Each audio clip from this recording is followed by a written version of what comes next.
Good fight. Oh, and look who's here. Woo!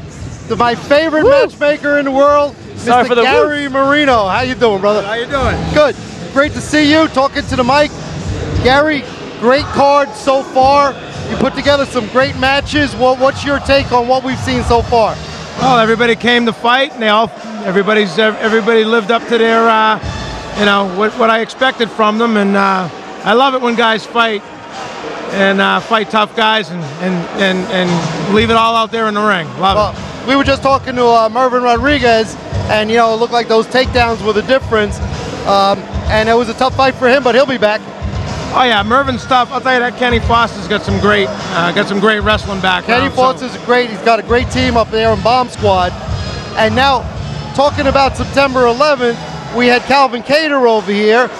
These two guys, I could see, I could feel the vibrations, the anger, the hatred between these guys already. I'll tell you what, New England is just crazy about New England versus Boston versus New York. I'm all about it. We got a kid from New York, we got a kid from Boston. They love that. It's gonna be fireworks. Great. Oh, it's great stuff. No, I can't wait. You know, it's gonna be fun. And Andrew's a great guy over here. I like seeing Andrew over here on the East Coast. Nice stuff over here in Boston. I like being out here. Tonight, we've got ahead of this super fight, Pat Smith. I mean, talk about old school. You got Pat Smith against Kevin Jordan. That's an old school kind of fight. Oh, I love, you know me, I love the old school. I love going back and putting these fights on. It's the kind of fight that started the UFC and started Ultimate Fighting. You know, Pat Smith, I mean, UFC 1, UFC 2, yeah, 6. Right. That's great stuff, and I love it. Just like you, I was a fan back there. I couldn't believe what I was seeing that first night. Oh, man. And here we are, we're working, and we got him. We have him here. Well, this is kind of crazy. You know, it's almost surreal. I kind of feel like Cinderella, not just because I'm wearing the glass slippers, but I mean, we used to watch Pat Smith on the pay-per-views like UFC 1, and now we're here with him in the ring.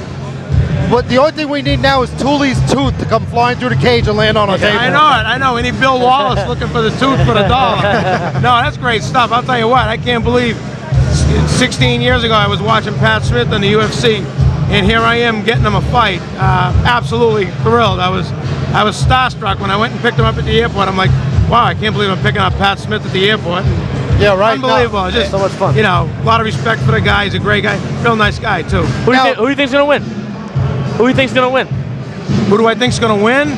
I'll tell you what. Patrick Smith. He's won 11 out of his last 13 fights.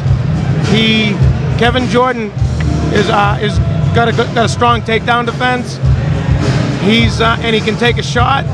I'll tell you what. It depends what. You know, it depends what they decide to do. If they decide to stand and bang, I think Pat Smith has a few more tools, maybe. Yeah, I think the same thing. But Kevin Jordan's tough.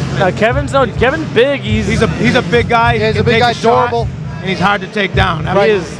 Now, are we fighting this fight with only 2 rules, which is no biting and no eye gouging, and there's no time limits? Is that correct? Hopefully we don't have anybody throw a towel into the audience instead of into the ring. Yeah, right. Into the cage. But Gary's talking about the Scott Morris fight. Morris was so beat at UFC 2, and his corner refused to throw the towel into the cage. It was absurd. Well, I know it. I think Pat Smith has a imprint on his elbow of Scott Morris. I forgot what Scott Morris looked like until I saw Pat's elbow. Saw his elbow. Nice. Nice. All right, so Gary, now you're busy making the matches for the second event, and that's going to happen in September. It's going to be a blowout. I can't wait for September 11th. I can't wait to see Andrew Montanez fight. Calvin Kattar's going to be a great fight. It's going to be Calvin Kattar's toughest fight to date, no doubt. Andrew's a tough guy. It's going to be fantastic. What a headliner. Couldn't be more thrilled about it. It's going to be great stuff. All right, Gary Marino, Matchmaker, thank you very much. Always a pleasure. Thanks a lot, Gary. Good to see you. There we go, Gary Marino, a great matchmaker in the Northeast. Has put together some of the biggest fights you'll see in the Northeast. I don't know if you guys remember Kimbo Slice versus Ray Mercer. He was the man behind that fight. That drew a huge crowd. That that started Kimbo Slice's career. Absolutely. Yeah, that fight, I tell you what, the adrenaline just in that arena that night. I mean, Yeah, even though it was an exhibition, Kimbo Slice does street fights. Those aren't sanctioned, and people love to watch those. I don't care what anyone says. I'll pay a lot of money to see Kimbo fight anybody. You know what's funny about Ray Mercer?